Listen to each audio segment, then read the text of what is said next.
Hi guys, അതിനെ Kantara movie കണ്ടുവന്നിരിക്കുകയാണ്. റിവ്യൂലേക്ക് കിടക്കുമ്പോൾ അത് തന്നെ പറയേണ്ടത് ഫസ്റ്റ് ഹാഫിൻ്റെ കാര്യമാണ്. ഫസ്റ്റ് ഹാഫ് കുഴപ്പമില്ല, പക്ഷെ ഓക്കെ, ചില സീൻസൊക്കെ അടിപൊളിയായിട്ട് എനിക്ക് ഫീൽ ചെയ്തു. ഫസ്റ്റ് ഹാഫ് ഇങ്ങനെ ലാഗായി കൊണ്ടുപോയിട്ട് സെക്കൻഡ് ഹാഫിൽ നിന്നൊരു തുടക്കം അങ്ങോട്ട് തുടങ്ങിയിട്ട് ക്ലൈമാക്സ് വരെയും നമുക്കിങ്ങനെ ഇടക്കിങ്ങനെ രോഗം ഇങ്ങനെ ഇടിക്കും, അങ്ങനത്തെ സീനാണ്. ഓക്കെ, ഫസ്റ്റ് ഹാഫ് എനിക്ക് അത്യാവശ്യം ചെറിയ ലാഗും കാര്യങ്ങളൊക്കെ അടിച്ചിരുന്നു. പക്ഷെ അതിനകത്ത് ഇവർ ഫൈറ്റ് സീക്വൻസ് കാര്യങ്ങളൊക്കെ നല്ല രീതിയിൽ എടുത്തു വെച്ചിട്ടുണ്ട്. ഋഷഭ് ഷെട്ടി മാൻ അടിപൊളിയായിട്ട് പെർഫോം ചെയ്തിട്ടുണ്ട്. പിന്നെ ചില ഷോട്ടുകൾ, പിന്നെ ഇവർ ചെയ്തേക്കുന്ന ആർട്ട് വർക്കുകളുണ്ട്. അതായത് പഴയ കാലഘട്ടമാണല്ലോ, അപ്പോൾ അതിൻ്റെ ആർട്ട് വർക്കുകളൊക്കെ ഇവർ അടിപൊളിയായിട്ട് ചെയ്തിട്ടുണ്ട്, നല്ല രീതിയിൽ ചെയ്തിട്ടുണ്ട്. നമ്മൾ ആ കാലഘട്ടത്തിലേക്ക് കൊണ്ടുപോകുന്ന രീതി തന്നെ ചെയ്തിട്ടുണ്ട്. പിന്നെ ചില സ്ഥലങ്ങളിലൊക്കെ എനിക്കിങ്ങനെ ഒരു ഓവറല്ല, എന്തൊരു ഇതെനിക്ക് തോന്നി. പിന്നെ VFX ചില സ്ഥലങ്ങളിൽ എനിക്ക് അധികം ശോകം ആയിട്ട് തോന്നി. ഈ മൂവിയുടെ ബഡ്ജറ്റ് എനിക്കറിയില്ല, എന്നാലും ചില സ്ഥലങ്ങളിൽ എനിക്ക് തോന്നി. എസ്പെഷ്യലി മറ്റേ ഒരു സ്റ്റാർട്ടിങ്ങിലൊരു പരന്ന് തുറക്കേണ്ട സീനുണ്ട്, അതിലേക്ക് നല്ല രീതിയിൽ പിള്ളേർ VN എഡിറ്റ് ചെയ്ത് കൈൻ മാസ്റ്ററിലൊക്കെ എഡിറ്റ് ചെയ്ത് ഇറക്കും. അതൊക്കെ പോട്ടെ. അപ്പോൾ മൂവി റിവ്യൂലോട്ട് ഇറങ്ങുമ്പോൾ ഫസ്റ്റ് ഹാഫ് ചെറിയ ലാഗും കാര്യങ്ങളൊക്കെ ഉണ്ടായി, എനിക്ക് ഫീൽ ചെയ്തു. പക്ഷെ അതിനകത്ത് ഉപയോഗിച്ചാണ് ഓരോ ഷോട്ടുകളും അല്ലെങ്കിൽ ഫൈറ്റ് സീക്വൻസും കാര്യങ്ങളൊക്കെ നല്ല രീതിയിൽ തന്നെ എടുത്തു വെച്ചിട്ടുണ്ട്.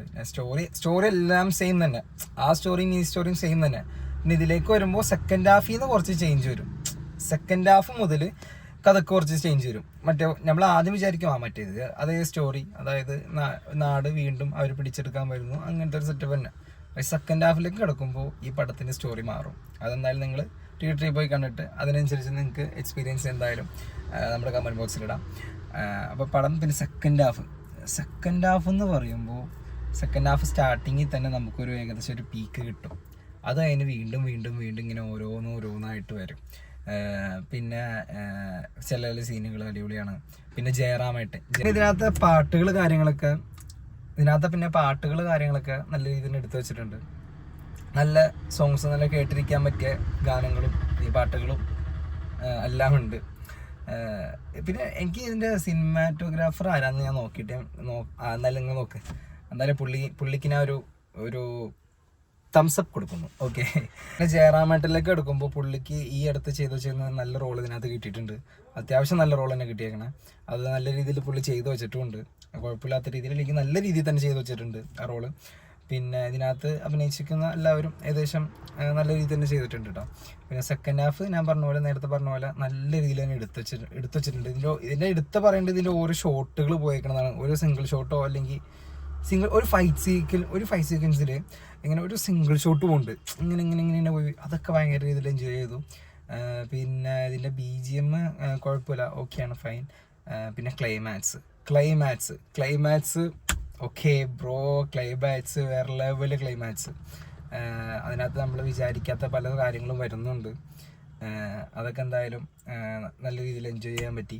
പിന്നെ ഇതിൻ്റെ സെക്കൻഡ് ഹാഫാണ് മോനെ. അതായത് ഫസ്റ്റ് ഹാഫ് നമ്മളിങ്ങനെ ലാഗടിച്ചിരുത്തി ലാഗെന്ന് പറഞ്ഞാൽ വലിയ ലാഗും കാര്യങ്ങളൊന്നും ഇല്ല, എനിക്ക് ഫീൽ ചെയ്തതാ. പക്ഷെ ഫസ്റ്റ് ഹാഫ് നല്ല ഇടയ്ക്കിടയ്ക്ക് ലാഗൊക്കെ നമുക്ക് അടിക്കും. സ്റ്റോറി ഇത് സെയിം തന്നെ, സ്റ്റോറി ആ രീതിയിൽ ഫീൽ ചെയ്യും. പക്ഷെ സെക്കൻഡ് ഹാഫിലേക്ക് കിടക്കുമ്പോൾ സ്റ്റോറി മാറുന്ന പറഞ്ഞാൽ ഏകദേശം ആ ലെവലിൽ തന്നെയെങ്കിലും അങ്ങോട്ടും ഇങ്ങോട്ടും ജസ്റ്റ് അങ്ങോട്ട് ചേഞ്ച് ആവും, കുറച്ച് കാര്യങ്ങളൊക്കെ വരും. അങ്ങനെ സെക്കൻഡ് ഹാഫ് നമ്മൾ കൊണ്ടുപോകും. സെക്കൻഡ് ഹാഫ് കൊണ്ടുപോയിട്ട് ഒരു ക്ലൈമാക്സിൽ സംഭവം കൊണ്ടുവരും. അങ്ങനെ സെക്കൻഡ് ഹാഫ് വേറെ level. First half okay fine എന്നാണ് പറയാൻ പറ്റുള്ളൂ. പക്ഷെ സെക്കൻഡ് ഹാഫ് എന്ന് പറയുന്നത് വേറെ ലെവല് സാധനം. പിന്നെ ഇതിനകത്ത് Rishab Shetty man, what a performance. Rishab Shetty നല്ല രീതിയിൽ ഇതിനകത്ത് ഡയറക്ഷനിൽ മികവ് കാണിച്ചേക്കുന്നു, ആക്ടിങ്ങിലും മികവ് കാണിച്ചേക്കുന്നു. കിടിലൻ ഋഷഭ് ഷെട്ടി, കിടിലൻ, ഒന്നും പറയാനില്ല. പക്ഷെ ഇടയ്ക്കിടയ്ക്ക് എനിക്ക് ചെറിയൊരു ഇത് ഫീൽ ചെയ്തിട്ടാ. എന്നാലും കുഴപ്പമില്ല. എനിക്ക് മുതലായി. ഞാൻ തിയേറ്ററിൽ രാവിലെ 6:30 എണീച്ച് പോയത് എനിക്ക് മുതലായി. എനിക്കതിനെന്തായാലും ഒരു നെഗറ്റീവ് കാര്യങ്ങളൊന്നുമില്ല. രാവിലെ 6:30 എണീച്ചത് പോയത് മുതലായി. അപ്പോൾ എന്തായാലും നിങ്ങൾ ഒന്ന് കണ്ടിട്ട് കമൻറ്റ് ബോക്സിൽ എങ്ങനെയുണ്ടെന്നൊക്കെ പറ. ഇതൊക്കെ എൻ്റെ ഒപ്പീനിയനാണ് ഞാൻ പറഞ്ഞത്. ഇനി നിങ്ങൾക്ക് ഇതെങ്ങനെയൊക്കെ ഫീൽ ചെയ്യുമെന്ന് എനിക്കറിഞ്ഞൂടാ.